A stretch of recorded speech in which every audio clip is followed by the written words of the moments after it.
until 2018, and I live very close to here. I walked here. It's my requirement for anything I do now. And I'm not sure. I always said I don't want to do anything that's controversial, so hopefully this doesn't become that way. I spend most of my time with my kids right now. I have triplets that are almost 10, and I have a 2-year-old that is almost 3, and all my children told me that, please, if you're going to do something, make sure there's some fun things for kids. I said, okay. That's all I got. Okay. I'm Sue Odina, and currently I live in a 100-year-old house, and I am sorting through stuff from the family that's from the Revolutionary War, the Civil War, the World War II. Not that we were all warriors, because there's other stuff as well, but history means a lot to me. I live beachside, and so I don't want the beach to be forgotten. Have a long family history of veterans, so I'm involved that way as well. I want to see this be a terrific year-long celebration of what Daytona was, how Daytona got to where we are, and what Daytona will be. Thank you. Wonderful. My name is Patty Teeters, and I grew up in Daytona Beach. My father was born here, and I went to the old mainland that was on Bay Street. So, Brownie the town dog was my dog too. So anyway, I love Daytona Beach. I live in Ormond, but I bought a place at the Lofts around the corner and redid it for company, and I like to come down here too. So I love Daytona Beach, and I want to do whatever I can to make this a wonderful celebration. Well, I'll echo what you said, Patty. I also have not lived here as long as you, but there is a passion and excitement for what we do in this city. I have a special affection for the community that's welcomed me and my family so especially, and I'm excited to tell the story because I think there's a journey that from the past to the present that can happen, and really excited to get that out there, especially on this monumental anniversary. Hello everyone, my name is Betty Goodman, and this month will be a year that I retired from the city of Daytona. I can't believe it's been a year. And I was the assistant city manager, and a large portion of my job was working on activities and projects and initiatives for the mayor and the city manager. So I thought this particular committee would kind of fall right along those lines. So I'm excited about the celebration for next year and excited about being on this committee. Oh, and I've been with the city almost 25 years when I retired. Okay. My name is Mary McCoy. I'm not a native of Daytona Beach, but I've been here almost, 35 years? So it was 40, okay. So believe it or not, I am a native, from the time I've been here. I worked with at the school, at Mainland High School as a teacher for over, 20-something years, and I retired just recently last year, and I'm enjoying that. And I'm a part of the board for low income as well as a recreation board here. And anytime there's something that I can do to make sure that the community that I'm involved in our community to make a difference. And I want to be a part of this community, a part of this board to help celebrate this piece as well. So I'm glad to be here, and I'm looking forward to working with all of you all. Hi everybody, I'm Donna Azzolino, and I'm the newbie. I've only lived in Daytona Beach, not quite 5 years, so I've learned a lot about the past, and I look forward to the present and hope that I can bring something new to the table from somebody that doesn't really know the area as well as one should, and I still get lost a lot driving. And I'm excited. I live in Margaritaville now, so I'm here to represent Mosaic, Bayberry, LPGA, and all of that area where we're booming with growth out there, and hoping to get some of the newer people to this area to really want to be a part of the community and to be a part of this auspicious occasion that we're going to have next year. And I'm very excited to be on this board, so thank you for having me. Well, thank you all. Thank you all for accepting to be on the board and your participation on the board. So typically with the new board, what we do at the very first meeting is that we will elect a chair and a vice chair. So if anybody would like to nominate one of your fellow board members for chair or vice chair, I'll take a nomination now. Unfortunately, I can't pick you guys. Does anybody want to be? Yeah. What about it? So, and in your packet, I have included, so it's like a profile of our city, our form of government, council manager form of government. We talk about the tourism and landmarks in our city. I also have included the breakdown of the city structure. Tish, can you outline kind of some of the roles and responsibilities of what a chair versus the vice chair and committee members might be? Because I have it in your packet. So the role of the chair, you're the official host of the assembly. You are the one that ensures that all board members communicate clearly, that speak up, that they're courteous. You're going to refer to yourself as the chair. You will be the person that calls the meetings in the future. So like I just did, you call the meetings and have me do a roll call. You are usually the last to vote on something when the board members vote. Your job is basically to maintain order for the board. So you're going to make sure that we're following the steps of the agenda, and that when people go off on tangents on things that may not be outside the scope of what we're talking about, we kind of reel those people back in. And you are the person that would recognize people that want to speak moving forward. And the vice chair, basically their duties is to step in for the chair when the chair is unavailable. I wouldn't mind being the vice chair, the backup person. Well, if someone would want to nominate Suzanne for the vice chair, Oh, that's what I wanted. Someone or someone, yeah. Betty, That's what you're I both wanted, interested in being vice vice chair. Would one of you want to be chair? Why wouldn't you want to be chair? Because you know how meetings run. You've been Yeah. watching them for 25 years. And yeah, And we're all here to support you too, right? Okay. All right, I nominate Betty Goodman as the chair Okay. and Sue Adina as the vice chair then, unless there's anybody else. And Suzanne is the vice chair. Okay, so then there is a motion on the floor to appoint Betty Goodman as the chair and Suzanne Odina as the vice chair. Do I have, so all those in favor? I need a second, I'm sorry. Second. You'll second? So I have a motion from Amanda and a second from Kelly. So all those in favor, say aye. Aye. Same sign opposed. So that motion carries 7-0. Congratulations. Congratulations. Well, thank you. So for tonight, Betty, you don't have to, Okay. you guys don't have to do anything.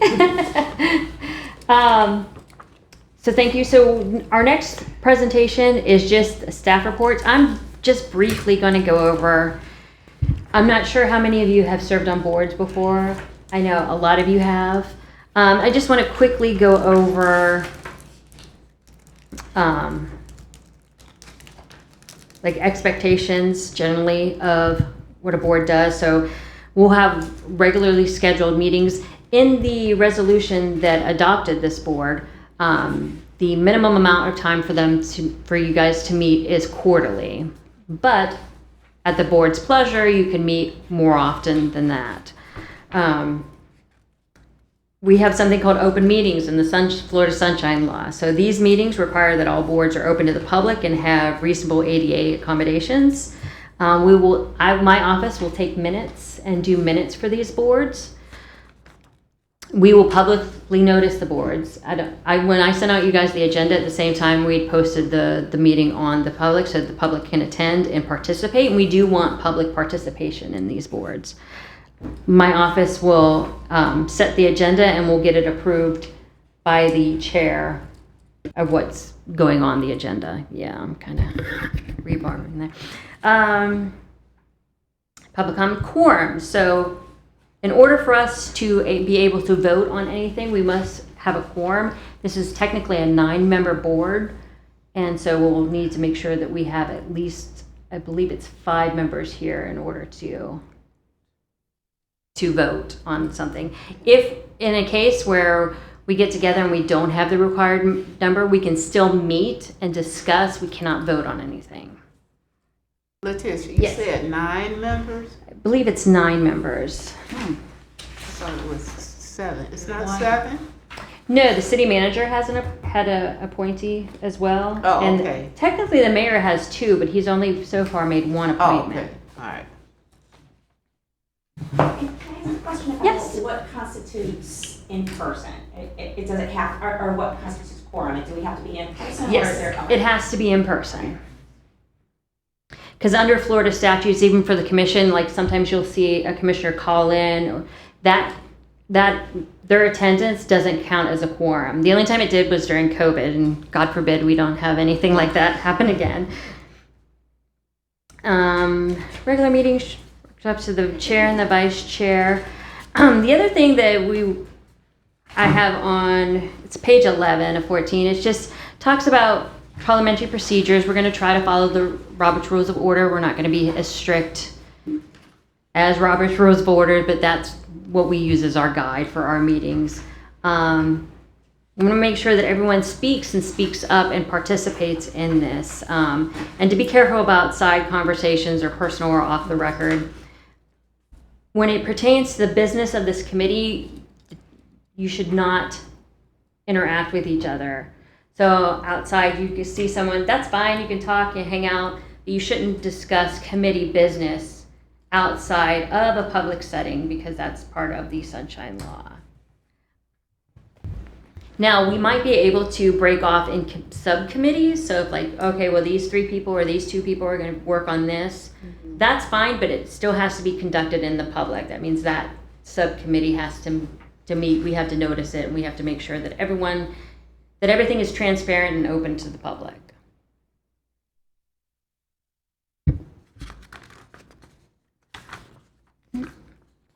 And then the final thing I wanted to go over to is because we are a Florida board and under the Sunshine, board members are required to retain their public records. So if you do anything, create any records, this is a record under Florida Sunshine Law. Anything I scribble down may become a record. Now, how long we have to keep it depends, but I would recommend you just keeping and maintaining everything that you have related to this board, and then you can always turn it over when the board is over to my office for public records, because the public has a right to see and examine those records. So, and on that same page, it does talk about communication among the board members. Do you guys have any questions about public records or Sunshine Law? And if you were to have any questions outside of here, feel free to call my office and let me know. I'll be acting as the board liaison / clerk for this board. So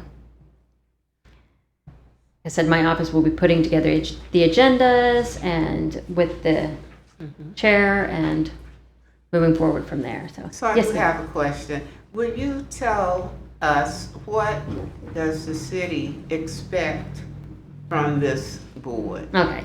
So we are going to get to that. Oh, okay, I'm sorry, okay. So, but we can go ahead and skip ahead before Oh, we I'm do. sorry. So let's, so part of the resolution, if you think, and I'll make sure you guys get copies of the resolution if they weren't already included in the packet. I don't think they were. Let's see. So the first meeting, 30 days, we're doing that. During the first meeting, the committee members shall elect a chair and a vice chair, and all the meetings are open. The jurisdiction of this committee is to advise and assist the city staff. So we have a city staff board that comprises Hassam Razika, Julie Varley, and Katie Presswood. I'm sorry, I wanted to say Presslin, but Katie Presswood, and a couple other individuals, Charles Smar, who's behind the cameras, and we have a couple other staff that we're kind of meeting to try to pull this all together. So you will be assisting us and helping us pull that together, because you guys really as a board can't do it. So you're directing staff basically to a certain extent to let us know what we're doing. We're going to come to you with the ideas, and you might have other ideas that the board might vote on and say, oh, well, we want to do this or do that. Within reason, our biggest issue is we need assistance with fundraising and finding sponsorships and sponsors.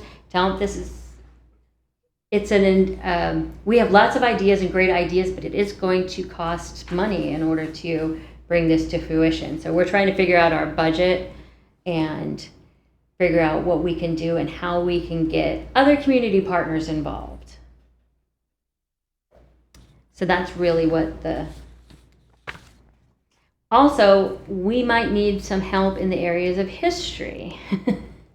I can go back through records of the city of Daytona Beach, but I can't really find records on what they did for the centennial even. Other than I can find a resolution, I find a resolution setting up the board, but I'm having trouble finding those type of things that, what they did in the past. The Society doesn't have that? Well, I'm talking about city records. I haven't gone to the Historical Society thing, but that's something that we can get the board to do as well, is to interact with those other organizations that we maybe don't have the connections or the time to go out and inspect. So, okay. Did that answer your question, Betty? Somewhat. Somewhat. Okay. Okay, so I am going to, since I briefly went over public records, I'm going to go ahead and move on to the fun stuff, which is the presentation so this is the same presentation that we gave to the City Commission when we were giving this board, so you guys can see what that is as well. Are we good? Yep, we're good. I'm sorry. Hi, everyone. I'm Julie Varley. I'm in the Communications Department. I've also been a part of the team here at the city working on the plan, the vision. We're really excited to bring it to you all, though, so that you can help us make it come to life. And so I'm going to cue, hopefully, this presentation up here. We did present this back in October, I believe it was. Tweaked it a little bit since we've had a couple meetings since then. That was presented to the commissioners. So Sesquicentennial celebration is the 150th birthday, really, our celebrating of our city, and we want to celebrate the past, but again, like you said, Patty, we want to touch on what's happening right now and what's to come in the future. For this celebration, we have a planning team here in the city, and it's made up of our departments. So although I've listed names here and we touched briefly on the names, these names really do represent a team. So we've got Hassam, he's here also with us tonight, but he's a part of the IT team, so they're pretty heavy behind the scenes and helping bring the digital aspects to life. Letitia, she's going to be here at all the meetings, but she's our liaison, and she'll be working with you, also with us. Myself, I'm a part of the communications team, but we have a few also in our staff that we've been planning and creating vision boards for. Caitlin Presswood here helps coordinate our events here at the city. And Charles Smar behind the scenes back there. He's helping with the PowerPoint tonight. He's hidden, but he's a gem. And then Chad Smith, who's a part of our entertainment planning. So he works pretty closely with the band Shell and Peabody. ambassadors, that would be you, and Letitia already went through a little bit of what we hope you can do alongside our team, and that would be creating additional relationships, whether that be with education or with some of our businesses here in the community. We want to create a sponsorship package so that we could create funding opportunities and we could work together on that. We could help you with the visual side of it, but you might be having those meetings, those one-on-one discussions to see who would be interested in partnering with us to make these visions come to life. We've listed some of those partnership goals, people within the community that we think could help bring some of these visions to life. Again, this list isn't the whole list, so if you have other suggestions, contacts that you think would be beneficial, helpful in making all of this happen, then we'd love to talk about that, get that input from you so that we can expand this list. This was really just a starting point. So what does this timeline look like? We started our planning back in October of 24, and that was just kind of the kickoff that, hey, we need to make this happen. This is a big celebration. What do we want it to look like? We continued that planning on through the beginning of this year, January, when we presented it to the city manager to make sure he was on board with the direction that we were taking this vision. And then we were able to give the commission their presentation in February. They were all pretty excited and ready for us to form the committee, which is you all. And so now we've established the committee, and you'll see that's June of 2025. So we're making our way through this timeline a little bit, but now we've got a lot of work to be done. So we want that planning to continue alongside you to help bring some of these visions to life, with the goal of the end of this year being when our website is launched to promote these events that we want to take place next year. This would be a Sesquicentennial website, and we'll show you that in this presentation also so that you can see what that looks like. And then the events themselves would kick off in January of 26 with some live events scattered throughout the year, big celebration in July, and then ending at the end of next year. So this would be a year-long celebration. So what do those events look like? We've come up with some in-person events and also some digital events. So I'll walk through those, some of our visions here. We already have reoccurring events that take place throughout the city, so we wanted to sprinkle a little bit of this celebration throughout those that are already going to happen. Some of those would be the Mayor's Fitness Challenge. I know some of you are familiar with that. There's themed sessions that take place in that event, and we would tweak them so that it was history-based themes, right? We've also got our Easter Beach Run that this year was the 56th annual. Next year would be the 57th, so that's been happening for a long time now. With marketing, we want to include stories, people that have been coming decade after decade, why they choose to attend these celebrations year after year, possibly wearing shirts from previous years, touching on the history and the importance of these traditions that take place. We also have things like the Christmas parade that takes place every year, and we can theme the floats. We could have a, designated honoree at the beginning of the celebration, tie in that theme of history, tradition at all of these events. So this would be that sprinkling campaign that takes place. In addition to those reoccurring events that happen, we wanted to do a weekend-long celebration. This would be our big party. So if you think of a birthday party, this is the one. And this would be in July. And it would kick off on Friday night at the band shell with a concert. Be free to attend. And then Saturday night would be a concert with the fireworks that would be done by friends of the band shell. And then we also talked about having a VIP event that would accompany that weekend-long celebration. And this could be something that we could promote to those sponsors that wanted to be partners with helping bring all of these visions to life. It'd be a private VIP area, lounge, pre-concert reception.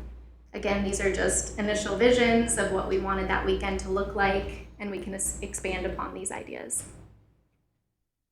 So we talked a little bit about those live events, but we also wanted to do some digital events as these are taking place throughout the year.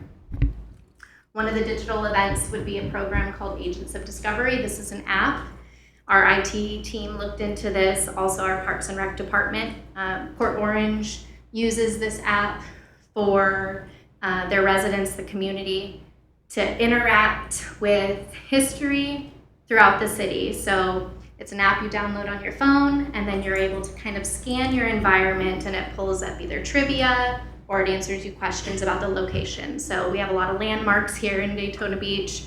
We plug that content into the app, and then the user interacts with the environment. So I think, Charles, do I have this one clickable to be able to show Agents of Discovery? Okay, so this is an example of a city on the West Coast that used Agents of Discovery for their celebration also. I think it was their 100th year. And as the kids would go to the parks, they have a little mascot that would then give them information about the park that they were visiting. They'd scan the area, and their little guy there would give them just a little bit more information. So this was an educational resource that they used to kind of pull the community into the celebration, but in a digital format. We don't have the same kind of landscape or mascot abilities, but we could cater it to our audience here and make it look a little more Daytona Beach. Is this gamified at all, or is it just? They do have games, they have challenges, and Katie knows a little bit about it too, if you wanted to speak about Agents of Discovery a little bit. Yeah, so they have, Katie Prestwood, they have a lot of different types of activities or missions. So they have everything from like quizzes, trivia, but it's AR, so augmented reality. You kind of go around and scan different things. You can put different, like if you had like a microphone, for instance, that you wanted in the game, they can put that into the game and create it. So it's kind of what you want it to be.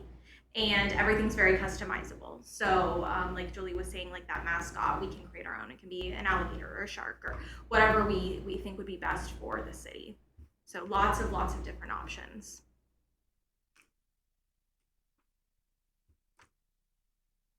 Another digital campaign that our IT team brought to us was the headshots that are here in City Hall, converting them with AI to tell us a little bit about their time here in Daytona Beach. So it kind of personalizes history, and this is something that we could both put on our website, the Sesquicentennial website, for people to interact with, but we could also bring it to events. So there's ways that you can do it with, what are those called? Yeah, thank you. But also on their phone, their device. If we had a little booth, they could scan those pictures of the headshots with the QR code, and then it would speak to them. And in a similar tone, you know, it's with AI, so we would have to modify those prompts to try to get it to be as alike as we think for those that were a little more recent, the ones that were a long time ago that we don't know. That we don't know yet. And yeah. part of that too, and part of this particular item, this with the VR, we wanted to be able to have them give a little history of it. So that's something that we would ask you guys to help us with as well, because the more recent stuff is easy for us, but the older stuff is hard for us to find a lot of times in our records. Our records are more business of the city as opposed to historical records. So in addition to those digital campaigns, we've used things like social media and our website to continue that campaign. So creating hashtags that are catered to the celebration, DB150, 150 World Famous. We put trivia out there. We wanted to do a photography campaign where we would show, you know, back in time what a building looked like and what it looks like currently. So again, using the Historical Museum, if we could gather some of that content there to then try to recreate those photographs here with our AV team, we think that would be a really neat social media campaign for the community to engage with. 150-day countdown, queuing us up to that big weekend-long celebration. And of course, an I Love Daytona campaign or a Happy Birthday Daytona Beach, where we could get, you know, whether it be people visiting for Bike Week or going to the Speedway or our local schools, having the kindergartners write a little happy birthday message, compiling that content into a video or a photographic collage to show how we've got a lot of different people here in our community that want to celebrate and wish the city of Daytona Beach a happy birthday. Our ideas were kind of limitless. You know, we'd get together, we'd have a meeting, and we'd think of other fun, great ways that we could do to celebrate the city of Daytona Beach. So this, and you guys can be sent this presentation. I think at the end I might have a QR code that you could save it on your phone right now. But these ideas we could dive into. If you saw one on here that you really thought would be valuable to incorporate, and then we brainstorm on how to make that vision come to life. Is there a time capsule to dig up, or are we So we making did a look time into that. capsule to bury? We did. That was brought to our attention, actually. Someone from the community, a previous HR director, I don't know what his title was actually at the time, if that's the current position, but he reached out and said that there was, during the 100th celebration, a time capsule. It's actually located right outside of City Hall, Cool. below the flagpole, and there's a plaque there. And unfortunately, it's not to be dug up until 200 years. So Yeah, so at the Okay. bicentennial, they'll dig that up. And right there, we've got another 50 years to go. Yeah.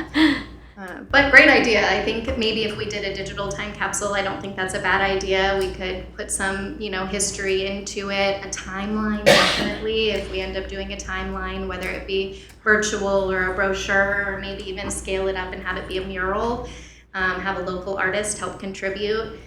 I think that'd be great, and Yeah. that speaks to that time capsule. And we could also. still do one for the 150th, because to be quite honest, I don't even know what's in that time capsule. I think it says City That's of the game. Yeah, that's the game. Yeah. Put what you want now, and then when they all comes to fruition and opens up, then.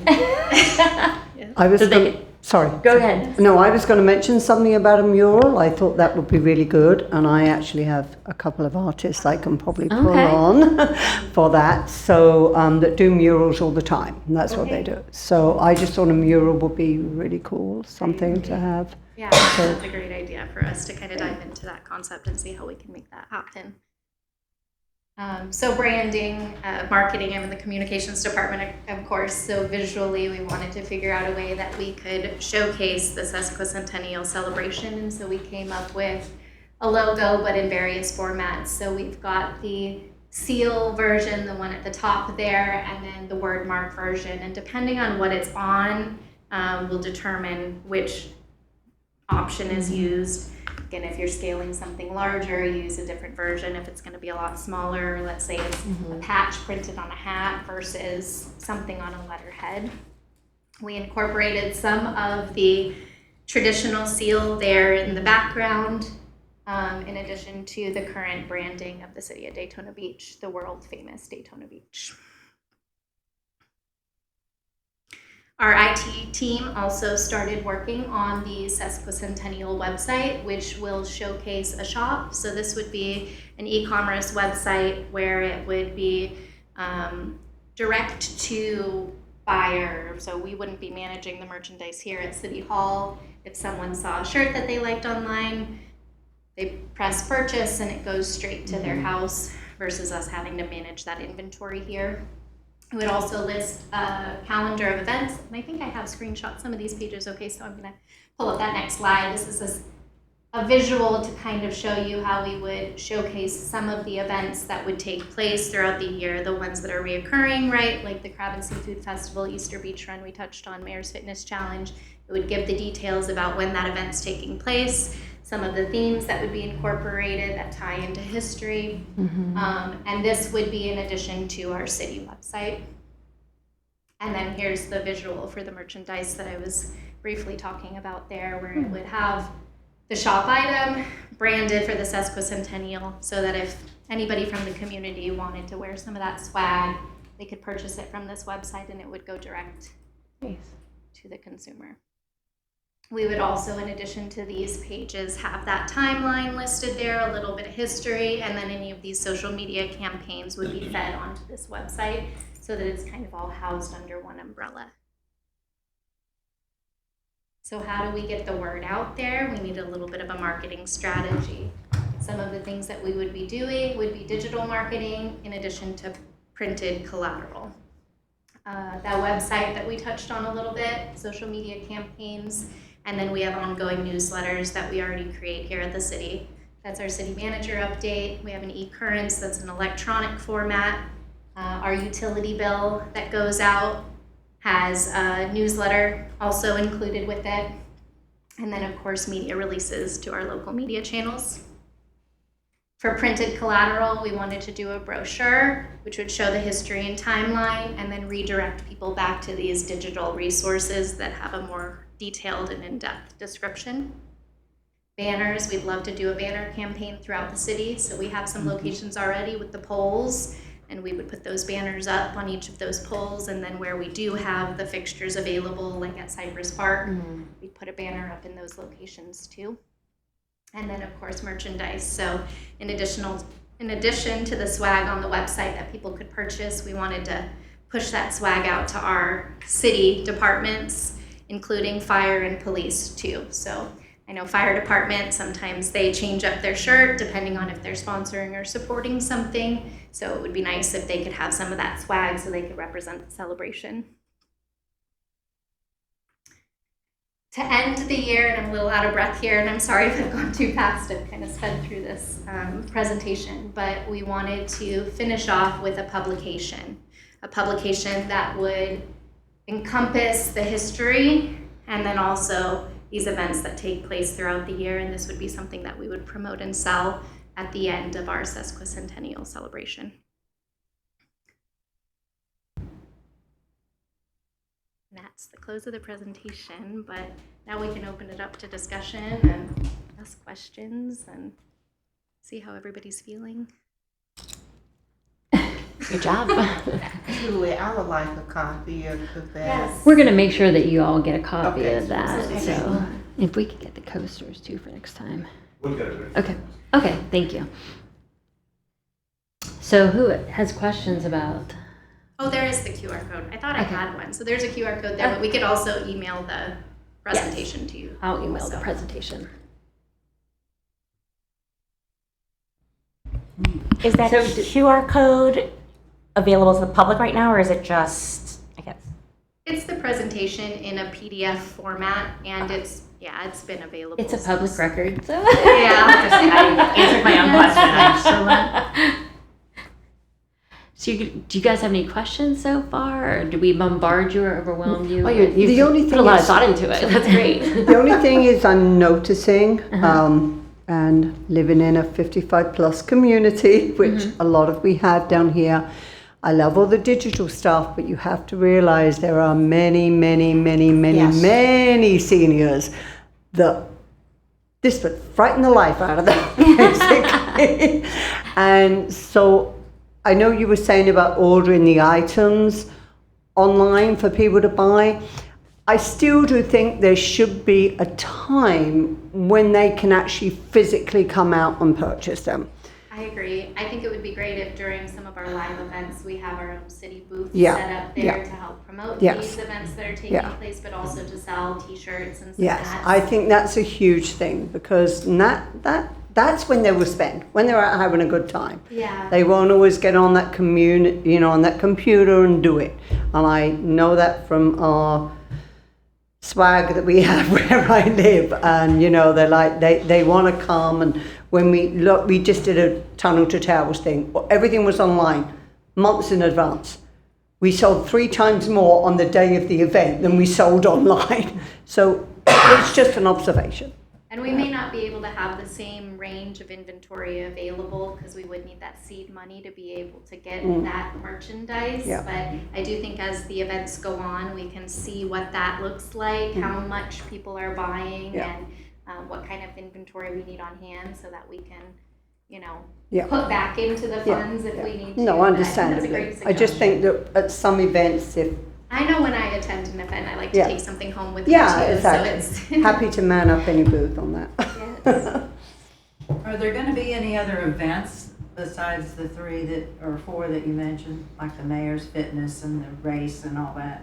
Are there gonna be? Those were just a few of the annual events that take place throughout the Okay. city annually. So And then the weekend's really going to be the big event. So it's same weekend, July 26th. yes. I just wondered if there were Yeah. gonna be any other events that maybe 100 and 150 people could go to listen to someone that was a historian or whatever.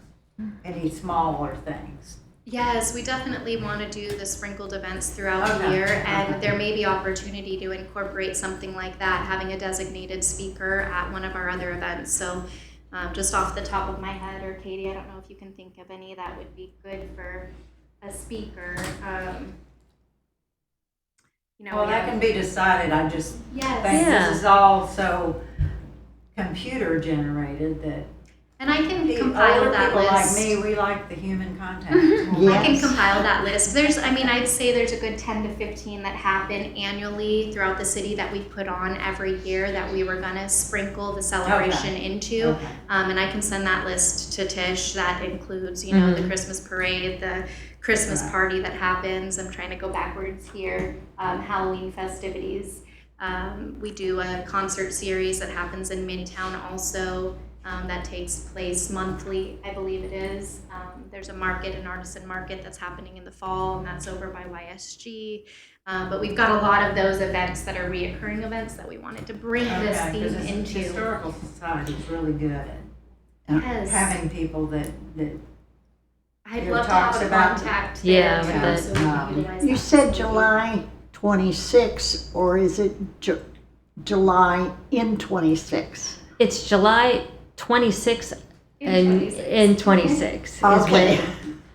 So that weekend, that's why we chose that weekend, so we could have I believe it was a Friday night, a Saturday, and then a Sunday Right. Is that event. So that Sunday, July 26th of 2026 is the 150th year of our incorporation.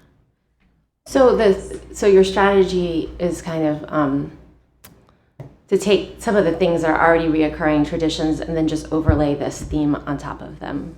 Yes, outside Which of is- that one weekend-long celebration. Yeah, It would be probably. separate from, and really the birthday party, so. Right. So you're not like creating a ton of stuff from scratch, but you're just kind of like beefing up what you're already doing, overlaying the theme. Yes. Okay. I think that's probably wise, especially if there's not limitless funds and staff. Right, Yeah. it seems the most realistic Yeah. and achievable. So kind of shouldering off of what Betty said and what Kelly just said, a year and a half from now, what does success look like? Like what, if we come back and do a retro of this is what we put on, what is success to you? So if we're a year from now, we're coming up on our long celebration, our weekend-long celebration. So we're amping that promotion up to get people to that weekend event, but they've already experienced some of these digital celebrations, whether that be the historical photos that we're comparing before and after, or they've attended the Mayor's Fitness Challenge that takes place in January. Our Citizens Academy has already happened at that point, and we would be incorporating history throughout that. A lot of the other stuff, I think the seafood festival. Easter Beach Run is in April. Yeah. Seafood Festival also has already taken place. So at each of those events, you would be seeing the theme of history incorporated, which is building up to that July celebration. So not necessarily additional, is it additional participation? Is it, like, how do you measure that? For seeing it as being successful, I think the stories that come from it and the feedback from the community, so after they've attended the event, they feel the history. They don't feel like they've just gone to another fitness challenge or Easter Beach Run, but they heard stories in the marketing that built them up to being there, and as they were there experiencing the event, they were feeling a part of it, right? They're a part of the history now, and I think that it becomes this emotional tie, and we would get that feedback, I hope. That's what I see as being successful. And I think that's what I was like capture, like, so then Yes. it's capturing that somehow in testimonials. Yeah, re-energizing our community too.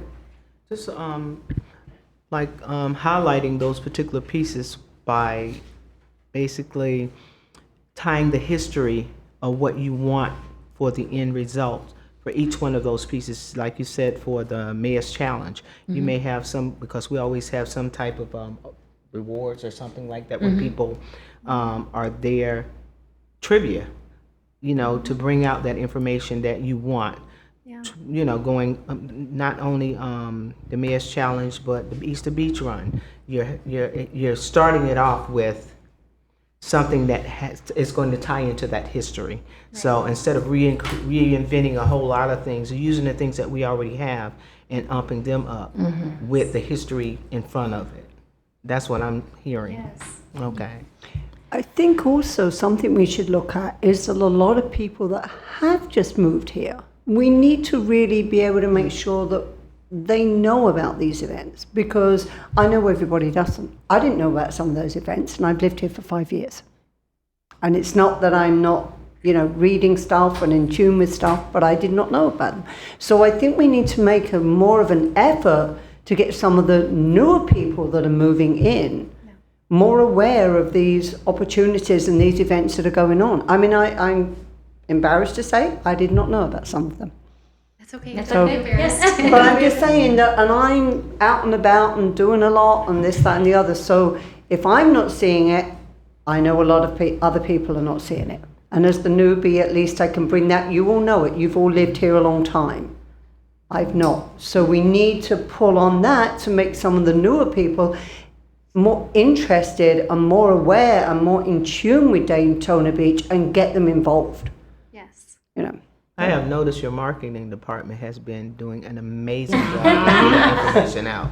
Since I've been here. I'm telling you, it has been. I know you may have. Yeah, haven't no, gotten I'm a just lot of saying it, it's one or two but things, but I mean, from the last couple of years, it really has been amazing, the information that you all have been getting out, but maybe not to, But Well, it's- and that's something as ambassadors that we're going to lean on you guys to help us get out into the community as well, because you're going to be representing this board as, I am the ambassador for the Sesquicentennial Committee. So I'm going to talk about it. I'm going to address it. I'm going to do those types of things. So We want to set you up with tools. Yes. So Yeah, when you and are I just feel like I No, want to be able to that's get a more things fantastic out. point, to, because I you know. find in general a lot of times, unless people are specifically interested in certain things. government or local government, it kind of gets lost in the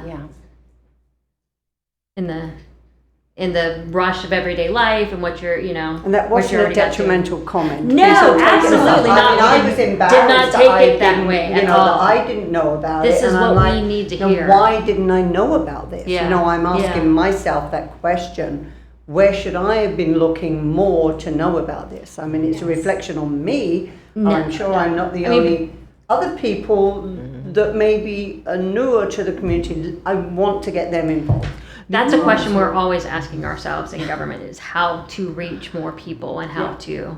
I see People you all don't have a know lot what there is to offer. Yeah. And I keep telling everybody, you need to go to downtown Daytona. And I've had people say, I didn't even know there was a downtown Daytona.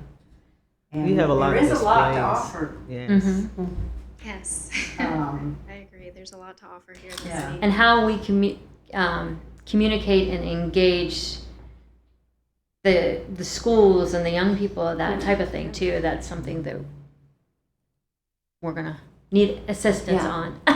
I'm thinking about some of the things you all are saying, and then your comment about measure, like, how do you like measure it, or what does it look like?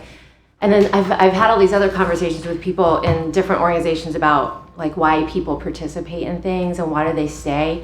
And I actually think it was a school thing I was doing that my kids do, and they say, well, people stay in this program because they have built some relationships.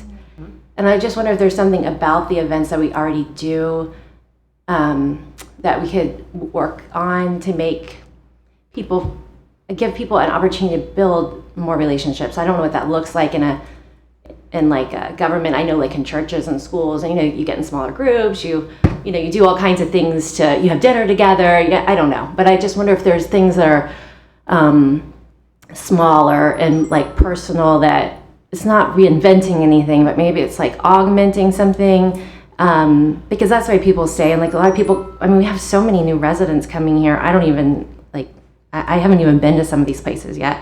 I don't know. I'm just thinking out loud, but this is like a theme in my life right now. Is how do you take a big thing and you make it small? And why do people like go back? Like why do they get engaged? It's because they probably have some good conversations or they meet somebody that they connect with, and now I sound like I'm running a dating website or something. But I just there's something there. I'm just trying to put my finger on it.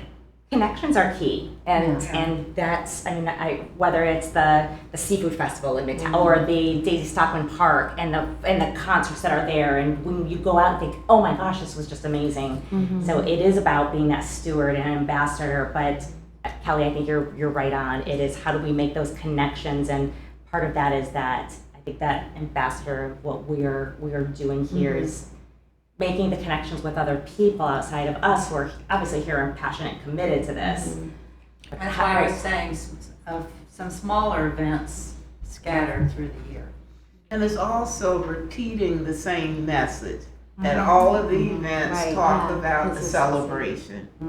At all of them, over and over. If a person hears something over and over and over again, and stick with Consistency. them, they'll want it. Yeah, consistency. One of the things that we always ask people is, where are you from? That's one of the first questions that people get asked. We might have special t-shirts or something for people that were born here. And we might have special t-shirts that say, lucky transplant from wherever.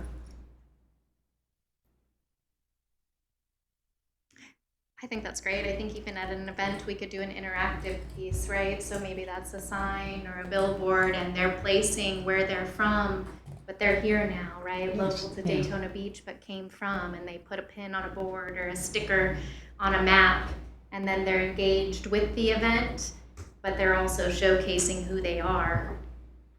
We might have the mail a alumni postcard. proms too. Then what? Mail a We postcard. have alumni proms or alumni field It's day or you give them a something like that. postcard, have them write it to a family member, mail it, come to Daytona, and why they're having such a great time. Right, and then it leaves our city, but Small. it's with good heart, full heart, right? And then maybe brings those people here and they can recognize what we have to offer. Yeah. Daytona.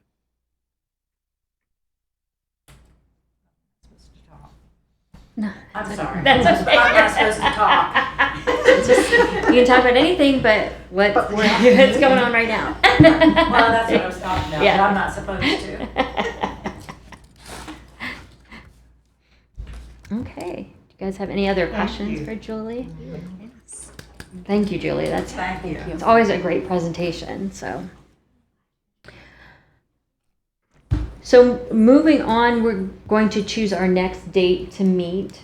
And then it's really up to the board how often you guys want to meet. Do you want to meet the quarterly? Do you want to meet as needed? Do you want to, well, we have to, at the minimum, we have to meet quarterly. Do we want to leave it at that and then call meetings as things come up? Or do you guys want to meet monthly? How? Since we're working for you guys, don't you think you should be the ones to tell us when you need us? I can. I like the idea of monthly because ideas are going to come up in a month. By the time a quarter comes, we may not remember them all, and then there could be so much. If it's monthly, then you can work on them. You have a little more time to work on them than rather coming here with 20 ideas every quarter, which can be a lot. Whereas monthly, we can toss ideas around and thoughts. But that's just my thought. Betty's the chair. Oh, it's up to the committee. I thought we were working I for the was- city though. I was really thinking quarterly to start out, and then go to monthly as we get closer to really planning the activities. But it's really up to the group. It's up to the consensus of the group. Yeah. What you think? Well, maybe every 2 months or something like that. I may be the Because only one, I meet every month.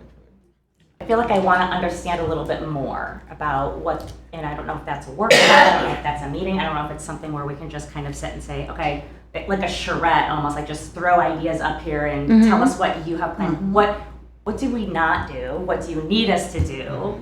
And get some more direction. So I don't know if that's the same as a meeting or if that's a workshop. It can be or- at a meeting, or even if you guys want to meet individually one-on-one with us and our little group, we can do that as well. Okay.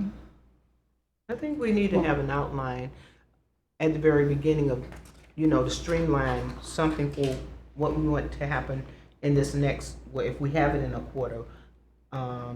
Get some ideas, like if we want to do history of certain things, or how are we going to build on the things we already have. Take those in small chunks, and let's just focus on a few of those and not try to be all over the place. And then say, okay, at this meeting, we want to get established a theme of what we're going to say for every one of the events that's going to happen, so that consistency of what we're trying to get the message out is going to be. Whatever that is, it needs to be repeated at every one of the sessions that we're going to have. That could be one thing we want to make sure we have, and what it looks like and what it sounds like. And then we can have another thing, maybe have 2 or 3 things that we want to accomplish within the 2 months, instead of coming over here trying to figure it all out. No, let's chop it up into small pieces and say, what can we do here to make this work? And then we'll go to feel some type of accomplishment, because sometimes you can get to a point where you just, everybody has everything to say and we haven't done anything. When do you So want to that's launch when are you launching your website? Goal is to launch the website this fall. Like September? Yes. Okay. November or September? August or September, it depends on how much of the content. So when do you need to have all the content? I mean, when do you need to know what you're putting out there to the public? Well, some of it's going to be packaged by Santa. Or Hassam, do you want to come to the? Thank you. Assalamu alaikum. We were looking to get the website going live probably by close to end of this year, by August. One of the things that we are probably going to look for is maybe trying to identify what each of you feel your strengths could be. Could you help us with budgeting? Could you help us with sponsorships? Could you help us, what are the areas that you've seen here today where you feel you may have the most input, to where you could individually work on those, and we could meet with you one-on-one, and then as we come back collectively, whatever the cadence could be, and then just have an update and try to form some kind of strategy moving from there. Even though the program or the celebration is about a year away from now, it really is not enough time if we were to still try to go reach out, try to get those sponsorship commitments, try to figure out what the packages are going to look like, what ideas are we going to move forward with, because as you saw, it's just a small subset of ideas. There's quite a bit more if you were to see all the ideas we had, but we also want your ideas. And it is going to be a two-way workload, to where we're going to have to take those ideas, work on them, come back and say what's feasible and what's not feasible, what's within budget or what's going to cost money. So, from the question of the meetings, we could try to have longer meetings, but I would recommend that we as staff meet with you either individually or try to bring the meetings closer together, so we initially have some kind of pace to work through what we need to get, and then just have some kind of strategy moving forward. If we have a chart of what's already established on the city calendar, that would certainly help. And what other groups already have their annual affairs on the city calendar, so that we're not interfering with something, or, that we can enhance it if it's already there. So, question. Okay, so the website, you say you're going to launch that probably in August or September. When are we really going to start pushing the advertisement for the celebration? Publicly. Yeah, so the website truly is just ready to go today. As far as the structure and what all is needed, it's ready to go. I think the content that it needs depends on some of the feedback we have. The marketing that we're looking to push out is also going to be based on, did you see anything here that you need to change? I think maybe a meeting in regards to the marketing itself, if there's any feedback, that a lot of the work that you've seen here today was the team trying to Mm-hmm. collaborate and put something together to prepare and present to the boards and just get that feedback, and then moving forward. How long does it take for the turnaround? Not much for us. The structure is already in place. I think the only thing we need to work through is the merchandise, the shipping, the drop shipping merchandise, or trying to establish some kind of inventory in-house, because that's going to have some lead time, and try to get those at those city events that we would have to try to sell those. Okay, well, what I'm trying to understand is when are we going to actively start pushing this out to the public? Is it going to be the first of the year? Y'all understand what What I think what Betty's trying to say is like, Betty, I think what you're trying to say is like, how do we back into it? How much time do we have to make up our mind? Because when you have to start telling people things, The right? kickoff was going to be the beginning of 2026. That's what That's I'm. that's the kickoff. So we have, So we're in the plan. Yes. the next Right. 6 months or so. So I understand that we be planning up to that time, but Yeah. what's the date that we really push it out there to the public? January 1, Okay, 2026. that's what I want to know. Okay. I don't know if it's a weekend or a weekday. It doesn't matter, but the 1st of January is when- Yeah. So the beginning of the year, yep. The first month of the year. Let's say that. First, yes. I'd like to suggest that we meet in September. I think waiting for a quarter would be, Well, I mean, technically, I was going to recommend that we meet in July, because that would technically be the third quarter of this year. And then we can decide at that meeting if we want to meet more than that, or say, hey, can we have another meeting next month or next week, or how we decide at that point whether we're going to break off. So part of that too, and Hassan brought it up very more concisely than I would have. I have on here like choosing your path and what you can do to assist the committee. So that's things that you would need to think about for July. Like, what are your strengths? What are your ways that you think that you can help on these different items? Because some of you might be like, well, I'm not really good at marketing, but I can go out there and raise some money for us.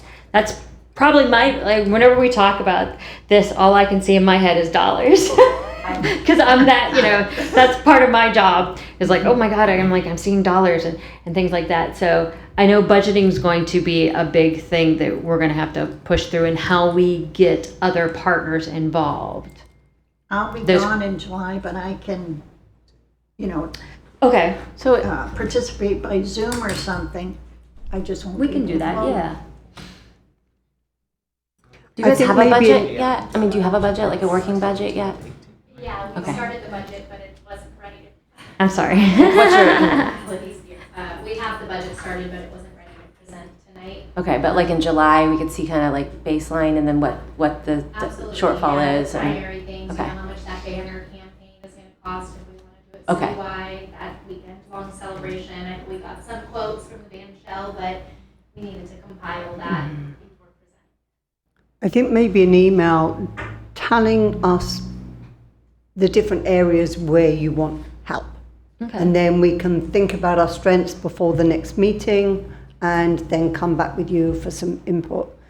That was the only reason why I said month. I didn't feel like I was comfortable going from now until like October or Yeah. something for the next meeting. I just feel like it was too late because the website's and I think you need to know our strengths now, and I think that's something you need to get on your books of knowing who you can call upon for what areas where you need help.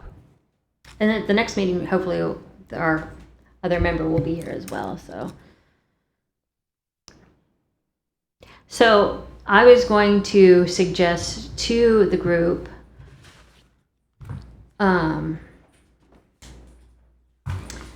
July 21st. How are Mondays for everybody, first of all? That's fine with me. Because I did Mondays aren't good for me. some- It's gonna be at this time at 5:30. at 5:30. So, and, There's just one Monday out of the month that's not good for me, which was tonight. okay. So does it go like on a fourth Monday or third Monday, or is it? Like the third Monday's fine. The third Monday is fine. Okay.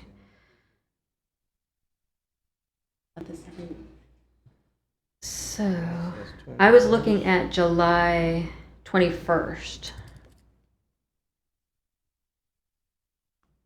Or you said your thing is the third Monday? No, it's. The third Monday is good. Okay. Yeah. So the 20th. So the 21st or the 28th, I was going to suggest to you guys. So if you just want to do a consensus of which day works better. The 28th for Anytime's me. okay in July, 'cause the other one's not meeting in July. Okay. Yeah, I won't be in the 20th. Oh, actually, I won't be there 21st. 21st is better for me, Okay. sorry. But the 21st is fine. Better for Yeah. me too, Yeah. but the 28th is better. No, I won't be back by the 21st. Okay, so you won't be Yeah, back by the out of town. 21st. You'll be gone. By the 28th, I have an appointment, but maybe I can change it. But the When do you- 21st would work. Yeah. Okay. 21st is good for me. Okay. 28th. 21st is good for me. 21st. I'll be in the car. You'll be in the car. 21 is good. Okay.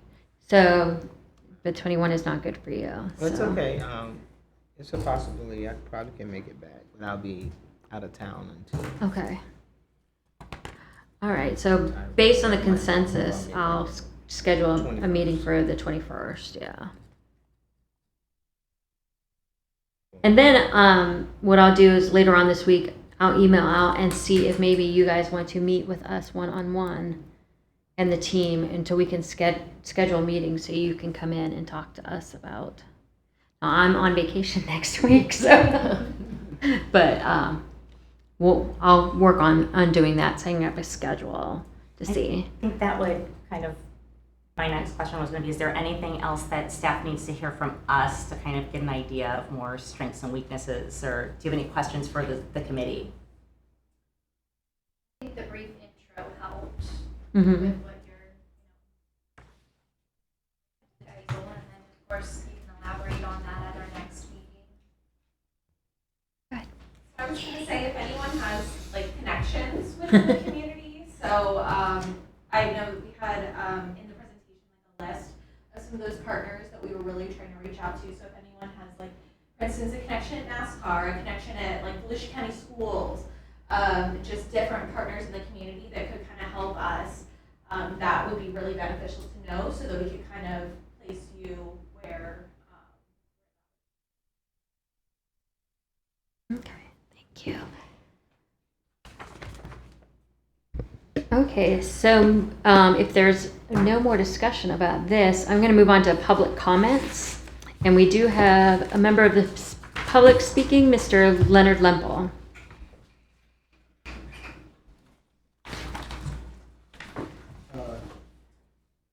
Yes, Len Lempel, 1227 Golfview Drive in Daytona Beach. I've lived at that address since I arrived in Daytona in 1980.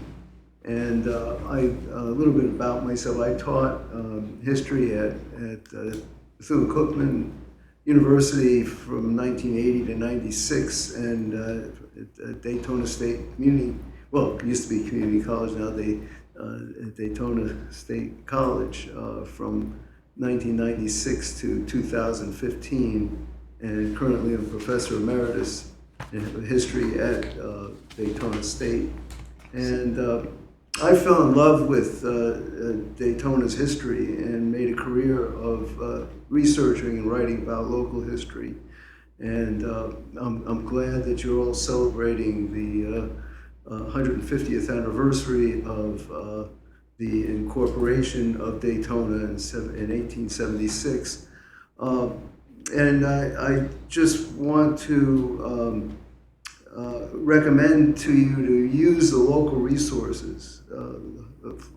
I'm a longtime board member of the Halifax Historical Society. Currently, I'm advisor to the board. I'm former president of the Florida Historical Society and currently on their executive committee. And I know the question was asked about what other partners are involved. We already have partners. At the meeting a year ago at the Florida Historical Society, they have a meeting every year in a different city in Florida. And I told them about the 150th anniversary of Daytona's founding, so we're going to meet next year in Daytona, and that's already set.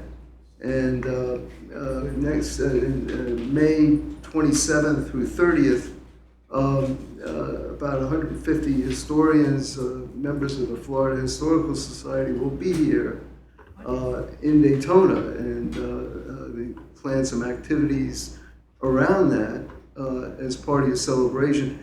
The Halifax Historical Society traditionally has celebrated the 150th anniversary. Some years more has celebrated the city's incorporation, July 26th. They've had a number of celebrations, and in fact, we usually get a resolution from the city. So we have, society has experience in planning celebrations, and take advantage of that. Take advantage of the people in the community that know something about the history, because it's, you're talking about wanting to emphasize diversity. Well, the founding of Daytona in 1876 was a remarkable example of that diversity. This was at the end of Reconstruction, which was a grand experiment in creating an interracial democracy in the United States. And it was the tail end of that, but Daytona represented that. You had two members of the city council, that elected to the city council, two members of the 25 who voted to incorporate were African American. And you had Northerners and former Union soldiers, former Confederate soldiers, and their families, and this was a frontier community, so to survive, they had to work together. So this is, the history is a remarkable example of all of that, and I would hope that beyond the commercial aspect of the marketing opportunities here, that you would use it as a teaching opportunity to teach the new people and the older residents about the history of Daytona. And anyway, I just wanted to offer my services, say there are other people in the community that know a lot about the history. I edit a journal, a local historical journal called the Halifax Herald, which has a long history of articles published about the city's history. And I urge the committee to use those resources to think imaginatively about planning events with community members and community organizations to celebrate this remarkable history that we have in Daytona. Thank you. Thank you, sir. That was my only public speaker. Yes, I would just like to say, some years ago, and Kelly probably remember, we did a Black Heritage Trail, and Dr. Lapel was very instrumental in that publication. And that might even be something we might want to bring back as a part of this celebration. I just want to say I'd love a history lesson. And Dr. LaBelle, if you don't mind, if I can get your contact can I get your contact information on this paper? I'll Put it on here. Reach out. I'll put that on here. And Madam Chair, that was my only public speaker for let's see. So does the board have any closing comments before? Actually, I do have a question for you guys. We met up here. It's a little not stifling, but more. And what we had originally planned to do was meet in room 149B downstairs. It's a little bit more conversational as opposed to up here. So if it's all right with the board, I'll just get a consensus from the board that we'll plan those meetings in the future for 149B. Okay. And if there's nothing else, Ms. Chair, do you want to adjourn our meeting? Meeting is adjourned.